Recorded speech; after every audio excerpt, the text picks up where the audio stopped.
Be me, Riker. I'm a master craftsman. Not trying to sound arrogant, that's just what I do. My world is steel, wood, and fire. I lead a team in a workshop that builds massive, one-of-a-kind architectural installations. Think giant metal sculptures for corporate lobbies or complex wood fixtures for mansions that look like they were grown by elves. It's hard, honest work. You need skill, you need strength, and most of all, you need a team you can trust. And for the longest time, I had exactly that. Our workshop wasn't just a place to clock in. It was a sanctuary from all the noise of the outside world. The air always smelled of ozone from the welders, freshly cut oak, and machine oil. The soundtrack was the hiss of a plasma torch, the roar of the CNC machine, and the constant low-level banter of good men at work. There were about a dozen of us, a tight crew. Dallas was my right hand. A big guy, a brilliant welder, with a laugh that could shake dust from the rafters. He was the kind of guy who'd bust your chops all day long, but would be the first one there if your car broke down at 2 a.m. The rest of the guys were the same mold. Solid, dependable, professionals. We functioned like a single organism. I could be grinding a joint on one side of the shop, and I'd know just by the sound of the saw on the other side if a cut was going wrong. Someone would just appear with the right tool before you even had to ask for it. We didn't need meetings to coordinate. We just knew. It was a flow, a rhythm we'd built over years. And then there was Bailey. Bailey was our project manager. She was the bridge between our chaotic workshop and the high-end clients with their fancy blueprints and impossible deadlines. She'd been with us for years, started as an assistant, and just proved she was sharper and more organized than anyone else. She wasn't one of the guys, she was just Bailey, part of the team. She'd walk into the workshop, clipboard in hand, weaving between sparks from a grinder and stacks of raw steel without flinching. She knew the name of every tool, the properties of every material we worked with. Dallas would give her hell, of course. "Morning, sunshine. Here to grace us peasants with your presence?" And she'd fire right back without missing a beat. "Just making sure you're welding the right pieces together, Dallas. Wouldn't want the client's multi-million-dollar sculpture to look like one of your failed art projects." We'd all chuckle. It was part of the routine. The respect was there because she earned it, every single day. She fought for us with clients, got us deadline extensions when we needed them, and understood that sometimes genius takes an extra hour. In return, we'd pull all-nighters to make sure her projects came in on time, looking perfect. It was a balanced ecosystem. We worked hard, we joked around, we respected each other based on skill and character. It was simple. It worked. I guess it was too simple for the modern world. The trouble started a few months back. I think it was late spring, when the big doors of the shop were open to let the breeze in. Our boss, Julius, sold a minority stake in the company to some new investment firm. We didn't think much of it at first. Julius told us it was good news. Capital for new equipment, bigger projects. Julius is a decent guy at heart. He started the business with his own two hands, came from the shop floor himself, but he'd gotten soft over the years. More of a businessman than a craftsman now. He started talking about things like corporate synergy and optimizing our brand presence. We just nodded and went back to work. The first sign that something was really wrong was the mandatory all-hands meeting. We never had those. If Julius needed to tell us something, he'd just walk onto the shop floor and tell us. But this was an email. Mandatory meeting. Introduction of new team member. We all gathered in the break room, wiping grease off our hands. The air was thick with suspicion. Julius stood at the front, looking like a man about to apologize for hitting your dog. He was fidgeting with his tie, sweating a little, and next to him stood a woman we'd never seen before. Her name was Piper. She was probably in her late 20s, dressed in a severe business suit that looked completely alien in our world of steel-toed boots and sawdust. She wasn't looking at us. She was looking through us. Her eyes scanned the room with an expression I couldn't quite place at first. It was a mixture of pity and disgust, like a health inspector finding a rat in a kitchen. Julius cleared his throat. He gave this rambling speech about how the new investors were helping the company enter the 21st century, how it wasn't just about the product we make, but about the culture we create. He used the word inclusive about 17 times. Then he gestured towards the woman. This was Piper, our new first-ever head of human resources. She was here to help us navigate the complexities of the modern workplace, and ensure our company was a safe and equitable environment for everyone. The silence in the room was heavy enough to bend steel. Then Piper stepped forward to speak. Her voice was sharp, clinical, like a newscaster reporting on a distant tragedy. She informed us that she had audited our company's cultural landscape and identified several areas of concern. She mentioned the lack of diversity, the pervasively masculine environment, and the potential for unexamined biases. She said all this while looking at a room full of men who worked, ate, and bled together, and at Bailey, who was standing in the back, looking utterly confused. Piper finished by saying she was excited to begin the work of re-educating and realigning our team to meet modern standards. She didn't smile once. The meeting ended. We shuffled out of the break room like men walking away from a car wreck. Nobody said anything. We just went back to our stations. But the rhythm was gone. The air was different. The poison had been introduced into the system. The next day, the posters appeared. They were plastered all over the break room, by the water cooler, even in the damn bathroom. Glossy, corporate-looking posters with bland stock photos of diverse people smiling. And the text.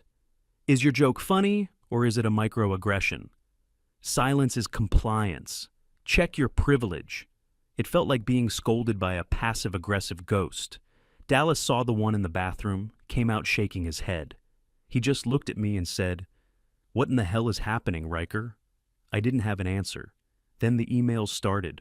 Company-wide memos from Piper, sent out every other day. Links to articles about mansplaining, statistics on gender inequality in the trades, and reminders about using gender-neutral language. We were instructed to stop calling each other guys and instead use team or folks. It was absurd. We ignored it, mostly. But it was there, a constant low-level hum of accusation. Piper would walk through the shop floor. She never spoke to any of us. She just walked slowly with her clipboard, making notes. She'd stop and watch us work, her head tilted. You could feel her judgment from across the room. If a few of us were laughing at something, her eyes would narrow. She'd make a note. The easy camaraderie we had started to curdle. Jokes became quieter. The banter started to die down. You'd start a sentence and then second-guess yourself. Was that okay to say? Was she listening? It was like a switch had been flipped. The light and warmth of the place were dimming. Bailey felt it too. She tried to keep things normal, but it was hard. She'd come out to ask a question, and the guys would be more reserved, more formal. The easy back and forth was gone, replaced by a cautious, sterile politeness. She asked me about it one afternoon. "What's going on with everyone, Riker? It feels like a library in here." I just pointed towards Piper's new office, which used to be our storage closet. "She's what's going on." Bailey sighed. She knew. She was just as uncomfortable as we were. Piper's whole mission was supposedly to make the workplace better for her. But she had never once asked Bailey what she thought or felt. It was never about Bailey. It was about Piper's crusade. The first big explosion was the toxic masculinity workshop. Attendance was mandatory, for men only. Bailey was explicitly told she wasn't invited, which she found both insulting and hilarious. So we all filed into the break room again one afternoon. The posters on the wall seemed to mock us. Piper stood in front of a projector screen, a remote in her hand. "Good afternoon, team," she said, using the word like it was a medical instrument. For the next hour, she subjected us to a PowerPoint presentation that was so disconnected from our reality, it felt like it was beamed from another planet. She showed us slides with cartoon drawings of angry-looking men. She talked about how things like emotional stoicism, self-reliance, and being protective were not virtues but pillars of a toxic system. She told us that the way we communicated, the jokes we told, the very fact that we were a close-knit group of men were all symptoms of a problematic culture. We just sat there, in our work clothes, smelling of sweat and metal, listening to this woman in a pantsuit tell us that our entire way of being was wrong. Most of the guys just zoned out, stared at the wall. But I could see Dallas simmering. His knuckles were white where he gripped his coffee mug. About 45 minutes in, Piper put up a slide about manspreading. Dallas finally broke. He didn't shout. He just raised his hand like we were in school. Piper looked annoyed, but she called on him. "Dallas." "Yeah, I have a question, he said, his voice dangerously calm. I spend 10 hours a day crouched in a steel hull, welding seams over my head. My back is shot, my knees are screaming, and I've got burns on my arms that'll never fade. Can you explain to me how the way I sit on a bus is more important than whether or not this multi-ton sculpture we're building is going to collapse and kill someone? The room was dead silent. Piper's face didn't change. She didn't get angry. She got colder. Thank you for sharing, Dallas, she said, her voice dripping with condescension. That kind of defensive reaction and whataboutism is a classic sign of male fragility. It's an area we'll need to work on. She clicked to the next slide without another word. She had taken his genuine, work-related point and turned it into a psychological failing on his part. She didn't debate him. She diagnosed him. That was the moment I knew this wasn't about making things better. This was about power. This was an ideological conquest. We were the natives, and she was the missionary here to save our heathen souls, whether we wanted her to or not. After that workshop, things got worse. Dallas was written up for disruptive behavior. Piper now had her first official enemy, and it emboldened her.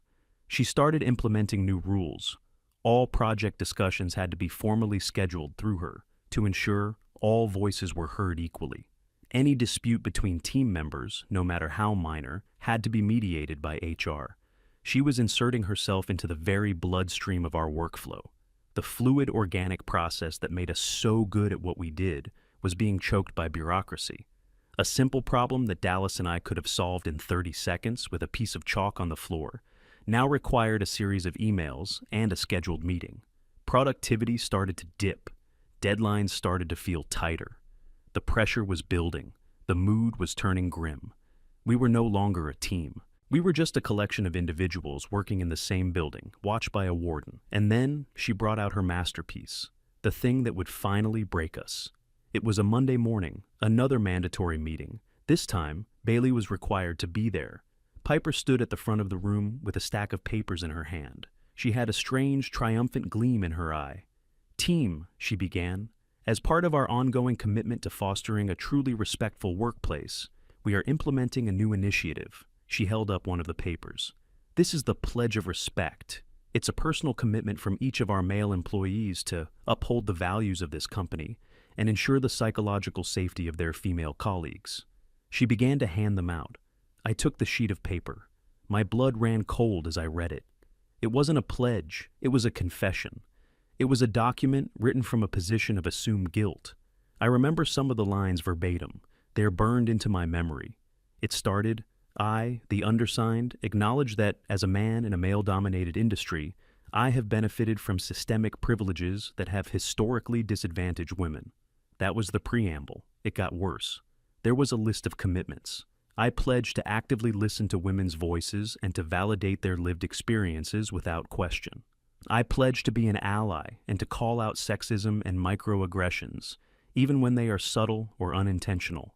I pledge to be conscious of the physical and verbal space I occupy and to ensure I am not creating an intimidating environment. In any professional disagreement with a female colleague, I will begin by assuming her perspective is valid and defer to her expertise.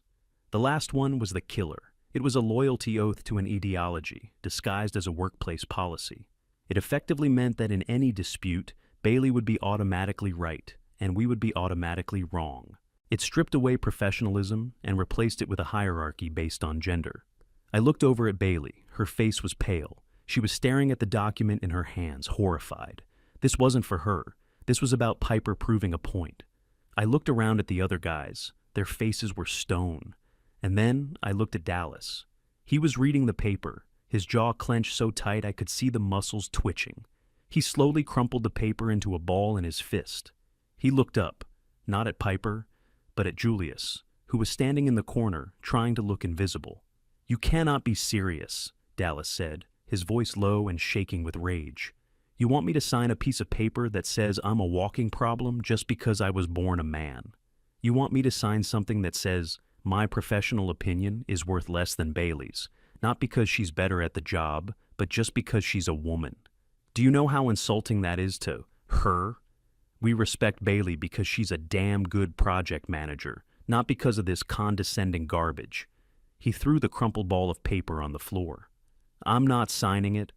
A few other guys murmured in agreement. A small spark of rebellion flickered in the room. Piper didn't flinch. She had been waiting for this. She turned her cold eyes on Dallas and then addressed Julius. Julius, as you know, our investors are very particular about compliance with DEI initiatives. A refusal to sign this document is a direct refusal to comply with company policy. She let that hang in the air for a moment. It is, by definition, an act of insubordination and contributes to a hostile work environment. I will have to document this refusal in my report. I can't imagine the investors would be pleased to hear that their new acquisition is non-compliant with the standards they set. The legal exposure alone could be catastrophic. It was a threat, pure and simple, clean, corporate, and utterly brutal. She was threatening to burn the whole company down to get her way. Julius turned a shade of gray I'd never seen before. He looked at Dallas. He looked at the rest of us. There was no strength in his eyes, only fear. He was a captain, ready to hand his ship over to the pirates to save his own skin. Just sign the paper, Dallas, he whispered, his voice cracking. It's just words. Don't make trouble. The spark of rebellion died. Betrayal is a cold, heavy thing. It settled over the room like a shroud. Our boss had chosen the ideologue over his own men. Dallas stared at Julius for a long moment. His face was a mask of contempt and disappointment. He looked older. He slowly bent down, picked up the crumpled paper, and smoothed it out on the table. He didn't say another word. All eyes turned to me. As the lead, they were waiting for my move. I looked at the pledge in my hand, this vile little document, this loyalty oath. And I looked at the faces of my crew, men I'd worked with for a decade, men I trusted with my life around heavy machinery. I saw their anger, their humiliation, and their helplessness. Protesting was useless. She had us. Any resistance would just be used as further proof that we were the toxic men she claimed we were. We were in a cage. There was no way to fight. But we didn't have to like it. I picked up the pen. I met the eyes of every man in that room, one by one. I held their gaze for a second. It was a silent message, a new pledge, one that wasn't written down. An understanding passed between us. Okay, they want compliance. We'll give them compliance, exactly what they ask for, nothing more, nothing less. I signed the paper. My signature was neat, precise, and dead. One by one, the rest of the men stepped forward and did the same. The only sound in the room was the scratching of pens on paper. It was the sound of a team dying. When the last man signed, Piper collected the sheets with a small, satisfied smile. She had won. She had no idea what she had just unleashed. The next morning was the first day of our new world. I walked into the workshop, and the silence was the first thing I noticed. It wasn't a peaceful silence. It was a heavy, dead quiet. The only sounds were the hum of the ventilation and the clank of metal on metal. The soul of the place was gone. The guys were already there, working. No one was talking. Each man was an island, focused entirely on his own task. When Bailey came in, a coffee in her hand, she gave her usual cheerful, "Morning, everyone." What she got back was a perfectly synchronized, monotone chorus. "Good morning, Ms. Bailey." The words were polite. The tone was a wall of ice. She stopped, confused. The smile faltered on her face. She walked over to Dallas's station. He was inspecting a weld, his helmet flipped up. She tried to keep it light. "Big plans for the weekend, Dallas?" He didn't look up from his work.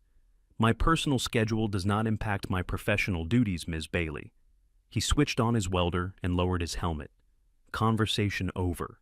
Bailey just stood there for a second, completely lost. She looked at me for help. I just gave her a slight shrug and went back to sharpening a drill bit. This was the world Piper wanted. This was the world she was getting. We were compliant, perfectly, professionally, brutally compliant. All the little things that made the workshop function disappeared overnight. The extra set of hands that would just appear when you were lifting something heavy, gone. Now you had to formally request assistance. The quick brainstorming sessions over a piece of scrap metal to solve a complex problem, gone. Now it was submit a query. The shared pot of coffee that someone would always brew, it sat empty. Everyone brought their own thermos. We were a collection of contractors, not a team. The real test came a few days later. We were starting on the Vanguard project. It was our biggest commission to date, a massive twisted metal sculpture for the lobby of some tech giant. It was complex, ambitious, and had a razor-thin margin for error. Bailey was the lead manager on it. I was going over the main structural blueprints, and I found a problem, a big one. A critical support joint was designed with a standard load-bearing bracket. My calculations showed it wouldn't hold. Under stress, the whole thing could buckle. Before, I would have walked over to Bailey, grabbed a piece of soapstone, and we would have sketched out a solution on the floor in 5 minutes. But that was the old world. I walked back to my station. I sat down at the old computer we used for inventory. I opened my email. I typed out a formal memo. To Piper, HR, Bailey, Project Manager. CC, Julius, Owner. Subject. Observation regarding Blueprint B7, Vanguard Project. Body. This memo is to formally document an observation regarding the structural plans for the Vanguard project. A potential stress point has been identified at Joint B7. As per the company policy outlined in the signed Pledge of Respect, I am deferring to the project manager's expertise and will proceed with the current design unless a formal, written directive to the contrary is issued. Please advise. I hit send, and then I instructed my team to halt all work on that section of the sculpture. We moved on to polishing other components. The heart of the project sat untouched. An hour later, Bailey came storming over, her face flushed with anger and confusion. She was holding her phone with my email on the screen. Riker, what is this? A potential stress point? Just tell me what's wrong. I turned to her, my expression neutral. It's all in the report, Ms. Bailey. I have followed protocol. Protocol? We don't have a protocol for this. We talk to each other. Just show me the problem. I cannot, I said calmly. The pledge I signed obligates me to validate your lived experience and defer to your expertise. Questioning your blueprint would be a direct violation of that pledge. I am not comfortable creating a hostile work environment. I used her own weaponized language against her. She stared at me, her mouth open. She looked like I had slapped her. She realized we weren't just being quiet. We were actively using the rules Piper had created to grind the whole operation to a halt. She spun around and marched towards Piper's office. The rest of the week was a slow-motion disaster. Bailey was in a state of quiet panic. She couldn't get a straight answer out of anyone. Every question was met with a polite, formal, and utterly useless response that usually involved the phrase, "as per company policy." The Vanguard project was bleeding time and money. Piper, of course, was completely blind to the real problem. In her mind, the silence and lack of cooperation wasn't a reaction to her policies. It was proof that her policies were necessary. She saw it as male sulking and weaponized incompetence. Her solution, as always, was more HR. She scheduled another mandatory meeting. This one was a voluntary sharing circle designed to rebuild trust. We all sat in a circle of chairs in the break room. Bailey was there, looking exhausted. Piper was at the head, radiating smug therapeutic authority. I know there has been some tension lately, she began. This is a safe space to share our feelings without judgment. Who would like to begin? Silence. The only sound was the buzzing of the refrigerator. Piper's smile tightened. Okay, I'll start. I feel that some of you are resistant to positive change, and it makes me feel unsafe.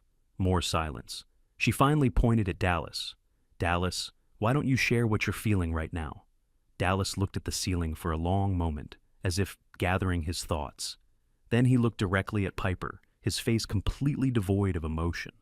I am feeling a strong sense of motivation, he said, his voice a flat monotone. I am motivated to complete my assigned tasks within the designated work hours, in accordance with the company handbook and all recently implemented HR policies. A few of the guys coughed to hide their laughter. Piper's face fell. She didn't know how to respond to that. He was giving her perfect corporate-approved nonsense. She tried to recover. That's great, Dallas. But what about on an emotional level? My emotional state is optimally calibrated for workplace productivity, he replied without blinking. The meeting was a complete farce. Piper ended it early, looking flustered for the first time since she'd arrived. She had tried to fight a fire with gasoline, and now the whole house was burning down around her, and she still couldn't smell the smoke. The day of reckoning arrived the following week. The client from the Vanguard project was coming for a site visit, a man named Mr. Davis. We were hopelessly behind schedule. The main sculpture was a skeleton of its former self, with the most critical part sitting untouched. Julius was a nervous wreck. Piper kept reassuring him that this was just a transitional period in a cultural realignment.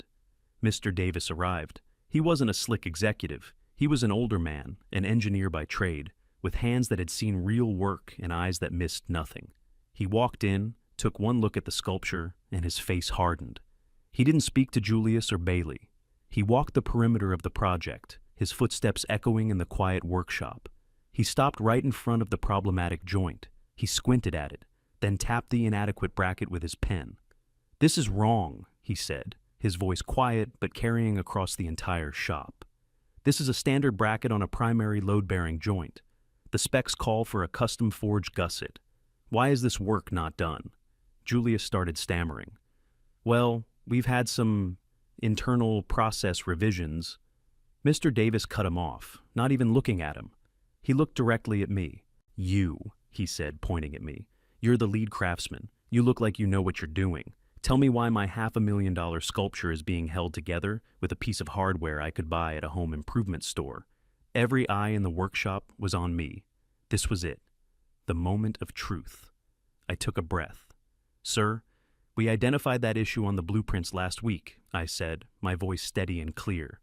"A formal report was filed with management requesting a directive. We are still waiting for that directive. My team does not proceed on a project of this scale without proper authorization." Mr. Davis's eyes narrowed. He turned his gaze from me to Julius and Piper.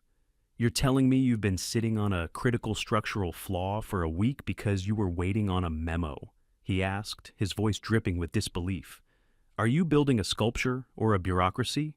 He turned back to Julius. "I'm pulling my contract. My lawyers will be in touch." And with that, he turned and walked out of the workshop. The sound of the door closing was like a gunshot. Julius looked like he'd been punched in the gut. All the blood drained from his face. He looked around, wild-eyed, and his fear finally turned to anger. "What have you done?" he screamed at us, at the whole room. "What is wrong with you people? Why can't you just do your jobs?" That was the final straw for Dallas. He walked over to the bulletin board where a copy of the pledge was pinned. He ripped it off the board, marched over to Julius, and slapped it down on the workbench in front of him. "This is what's wrong," Dallas roared, his voice echoing in the silence. "This is what's wrong with us. You stood there and let this woman call us all broken. You made us sign this piece of garbage that says we're guilty until proven innocent. You wanted us to stop being a team and start being compliant little robots who just follow orders? Well, congratulations, Julius. You got what you wanted." Piper stepped forward, her face a mask of outrage. "This is a completely unacceptable outburst of male aggression. I am documenting this." But before she could say another word, Bailey spoke up. Her voice wasn't loud, but it cut through everything. "He's right." Everyone stopped. Everyone looked at her. "He's right, Julius," she said again, her eyes filled with a sad, fierce clarity. "This is your fault. And Piper, you didn't help me. You used me as a weapon. You came in here and broke the best, most functional team I have ever been a part of because you care more about your ideology than you do about people. This place wasn't toxic. You made it toxic." The silence that followed was absolute. Piper stood there, speechless, as her entire narrative, her whole reason for being, was dismantled by the very person she was supposedly protecting. Julius looked from Dallas's furious face to Bailey's disappointed one. He looked at the rest of us, standing silent, our faces like stone, and for the first time, he seemed to finally understand. He wasn't looking at employees anymore. He was looking at the wreckage of what he had built. He looked at Piper, and all the fear was gone from his eyes. It was replaced by a cold, hard anger. "Piper, my office, now." She tried to argue, but he just pointed. She walked into his office. He followed and closed the door. We all just stood there, waiting. 10 minutes later, the door opened. Piper walked out, holding a small cardboard box with a plant and a picture frame in it. Her face was pale and tight. She wouldn't look at anyone. She walked through the workshop and out the front door without a word. Julius came out of his office. He looked 10 years older. He walked over to the workbench, picked up the pledge Dallas had thrown down. He looked at all of us. "I'm sorry," he said. His voice was quiet. "I screwed up. I was a coward. I let someone from the outside tear us apart." He tore the pledge in half, then in half again, and dropped the pieces into a trash can. He looked at me. "Riker, can you fix this? The project?" I looked at the guys. I saw the anger in their eyes finally starting to fade, replaced by a weary relief. I looked at Bailey, who gave me a small, hopeful nod. "Yeah, Julius," I said. "We can fix it." The next morning, I walked into the workshop. The first thing I heard was Dallas telling a terrible joke, and Bailey groaning in response. The smell of fresh coffee was in the air. The rhythm was back. We had a hell of a job ahead of us to save the Vanguard project. But we were a team again, and we'd be okay.